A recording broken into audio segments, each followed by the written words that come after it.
Hey, happy podcast day. Today I've got a great episode for you. We are going to talk about why it's important to actually identify, understand, define, know how our fears and our core avoidances are playing a part. How are they stopping us from getting us what we want? So many times we want to avoid them. We want to pretend like we don't have weaknesses or we don't have fears. And that is not the answer. The answer is to dive in and understand them so you can create paths around them. Let's do this. Hey, and welcome to the Full Weight of Joy podcast, the podcast for women who are done stressing about the weight of the world, of expectations and settling for status quo, and ready to step into the full weight of joy. Joy in the journey, whether up or down, joy through the life's challenges, and joy in loving your life right where you are, even though sometimes we feel like chucking it all and moving to Bali. It's for women who are ready to step into who God called them to be. He chose you to be in this world. He created you for a specific purpose. God called us to be the light on a hill, and by embracing who you are and whose you are, you can stand on that hill and shine. The best part, when you're standing next to another woman who's also on the journey, the world gets brighter. My name is Tammy. I'm your host and a master certified life coach and a trained therapist. For over a decade, I've been helping women do just that. Step into who they're called to be and shine. Are you ready, friend, to start your journey? Let's do this.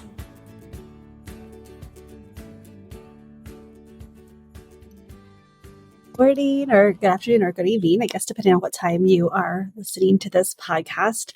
I am in Colorado this week. I dropped my kids off at camp. My son, this will be his last year of his camp.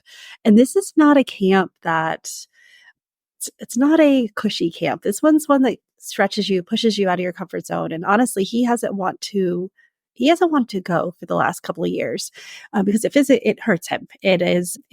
It pushes him out of his comfort zone. It's a hiking camp. You backpack for 3 to 4 days, carrying all your gear. And there's things that he can do to help him because he knows it's coming every year, but he chooses not to. Things like working on cardio and working on incline when you're on a treadmill and things like that. But part of the reason why I push him to go, I told him if he wants to quit, he has to tell his mentors who have poured into him for the last, oh my goodness, I think 5 or 6 years, 7 years that we've been going to this thing. It's been a long time. And the mentors are the same mentors every year. And they've been training them and teaching them and helping them with goals. And I was like, fine, you have to. And he's like, well, no, you do it for me. And I was like, no, you want to quit, you tell them. And of course I talk to them. I tell them that, yeah, he doesn't want to go. He's like, Tammy, everyone, none of the kids want to go. Nobody wants to do it, but they do it anyway. We just don't let them quit because we need to show them. We need to let them prove to themselves that they can do hard things. And I love it so much. And even I'm careful when I dropped him off to not say, have fun. It's like, push yourself and find the good in what you're doing. It's like, you may not understand it now, but in 5 years, when you look back and saw that you climbed Pikes Peak, and you've done these hard things that your brain told you couldn't do, and you did them anyway, it's going to help you.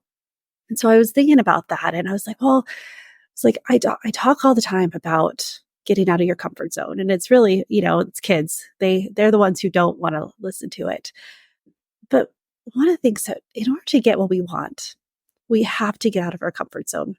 So I wanted to talk to you today about, in order to get what we want, in order to define what we want, because that's the first step. If we don't define actually what it means, like you say a big house, is it a, big house with, an elevator? Is it a big house with a view? Is it a big house with lots of rooms? Is it just a big kitchen? Like what does it mean? If you want to go on vacation, do you want to go down to the local camping ground? Do you want to go on a yacht to, around the world? Like, what if we don't define what we want? We can't even we can't even create a plan to get it. And so I want to talk about first defining it, but then there's a missing step that a lot of people don't address. And this is one reason why one of the many reasons I love the Enneagram. It's to get what you want, to push past our things, we have to know what our limits are. We have to know what our fears and our core avoidances are. And when we start to look at them, it's not to braid us. It's not to hold us back. It's not to stop us from, or making us feel bad because we have limitations, because we all have limitations. We all have a comfort zone that we want to stay in. We all have a desire to just be. Recently, there's been times that I'm like, man, what if I just like sell it all, buy a tiny little house and just, relax and, do odd jobs or something. Sometimes it sounds really nice to simplify, but then it's like, well, no, that's not really what I want.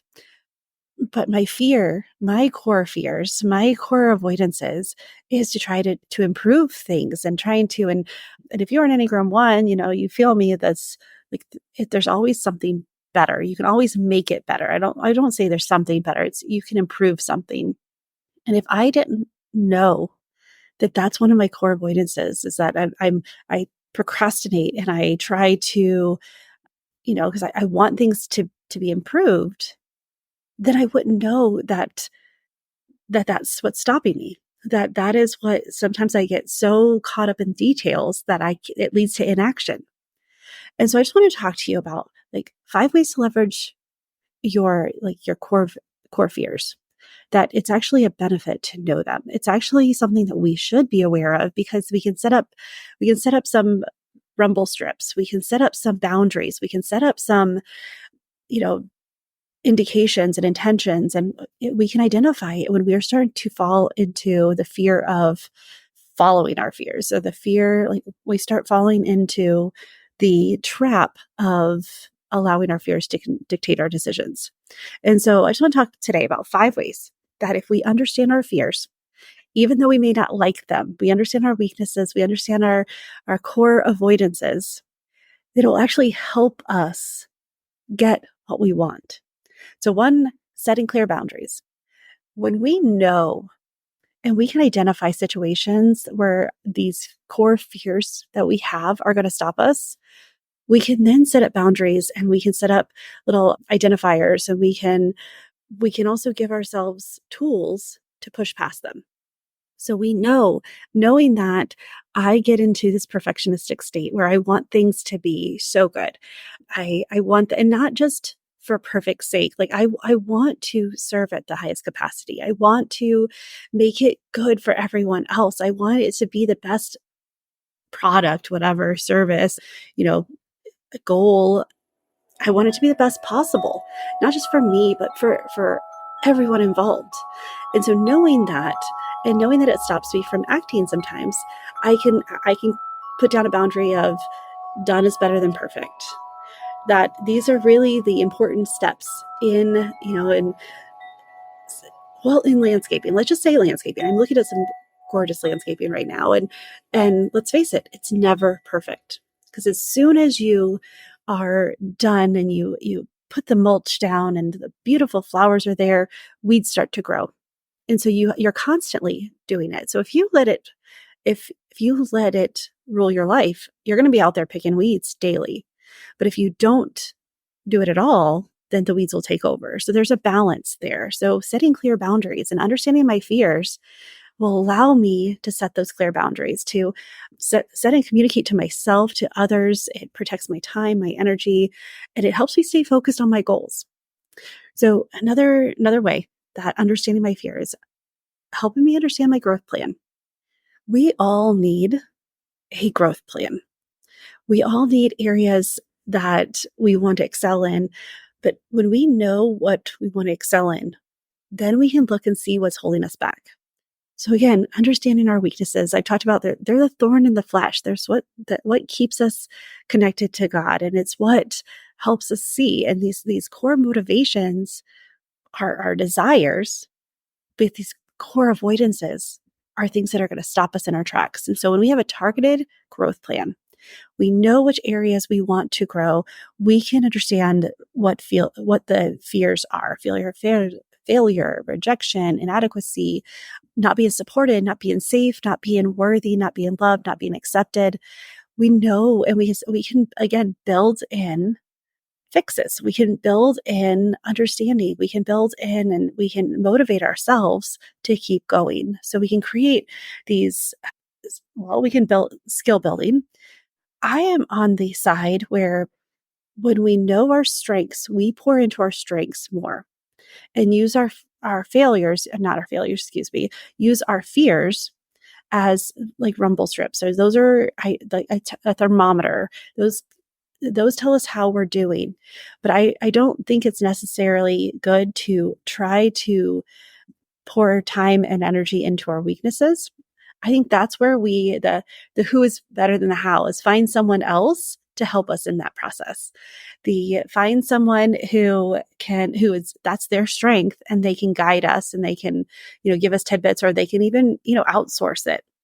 But by knowing your fears, you know what's going to stop you, slow you down, and then you can outsource, you can get support, you can build in these helps for yourself and these.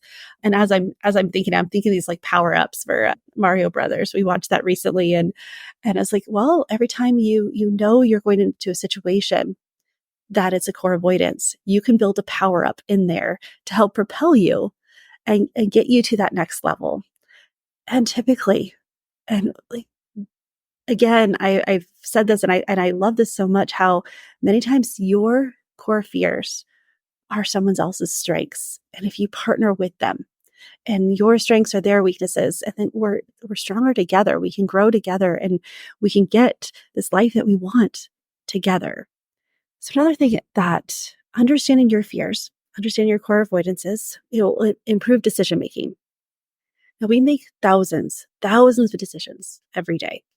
Most of them are subconscious. Most of them are intuitive. Most of them, we make these decisions without even recognizing it.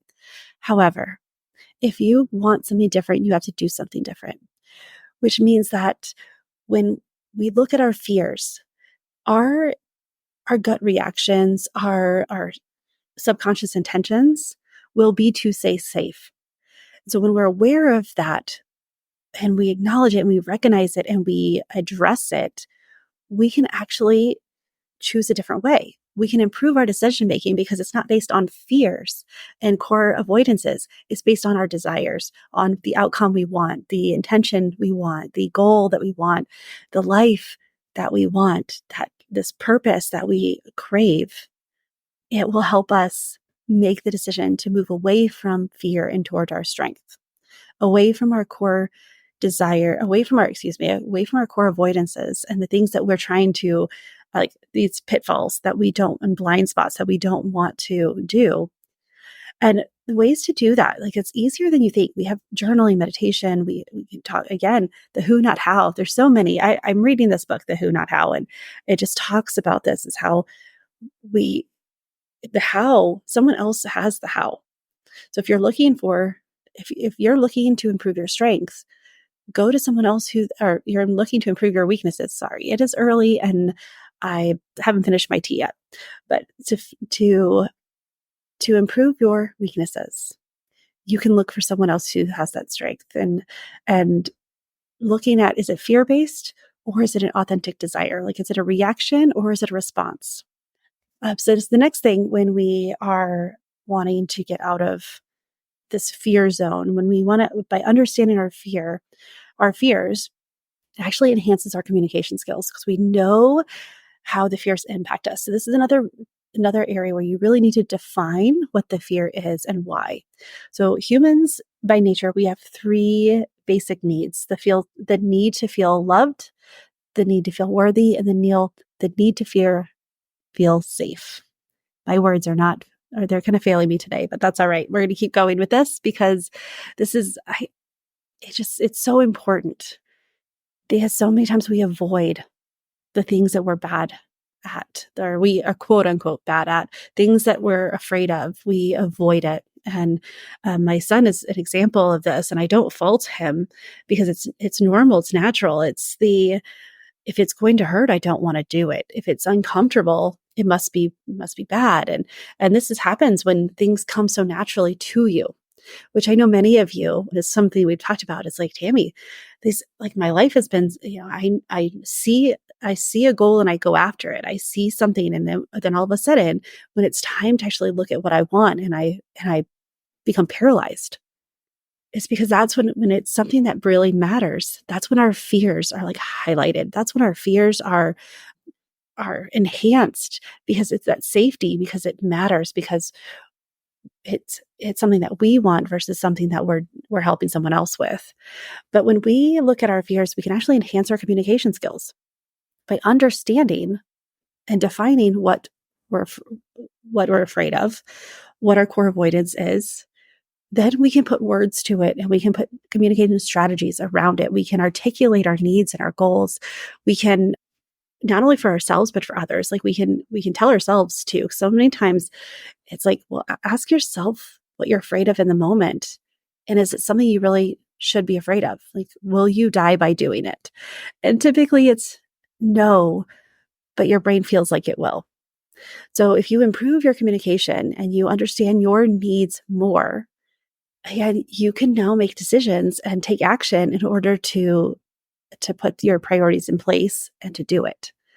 And the fifth one, I think it's so, so, so, so important. And this is why we understand our strengths, and we understand our fears, and we understand that we all have them. They're all different. They're all unique to ourselves based on our experiences. But we all have these three basic needs. Is we cultivate a supportive environment. When you understand what you're afraid of, and you articulate it, and you are actively setting goals and putting up barriers and boundaries and rumble strips in order to help propel yourself through them, others can do it too. We all have weaknesses. And sometimes we are afraid that if others see the weakness in us, they may not like it. Or the other thing too, this is, okay, real moment here, is a lot of times we feel like we should be somebody or something, or we should have achieved something. We should have this level of success. And sometimes it doesn't feel like it on the inside.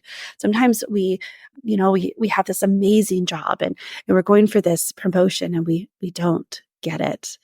And it's kind of like a saving face. It's protecting our ego, but protecting this persona that we have. When we understand our fears, we can understand why it hurts so bad.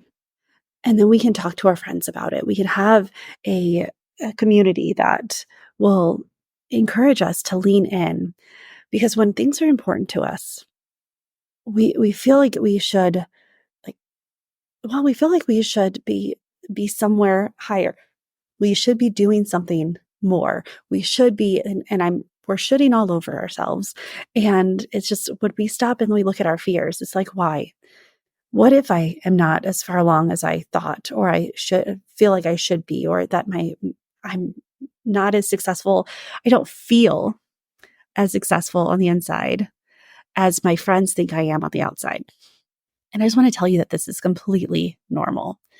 This is completely normal. And this is one reason why I love my coach, because I will come and be like, I didn't get anything done this week, or this is where I'm falling short. And she will walk through and she will turn every one of those around into, but what did you do? And how, and who did you show up as? And how are your values and priorities? How do they were reflected in that? And then when I realized that, well, I made decisions based on my values, and which means I had to pivot, which means that I had to set things down that were not as important. But it was all based on, it was the fears that I held, that I was not improving. I was not getting better. I was not doing things right. I was not doing things the way I wanted them done. And she was able to turn that around and show me a different way. So that's what happens in this supportive environment. When you're working with a coach, when you have friends who are willing to look at what you're afraid of and show you how you can shift it. Your fears are not something we should avoid. In fact, I think the more we understand our fears, the more we can embrace our strengths.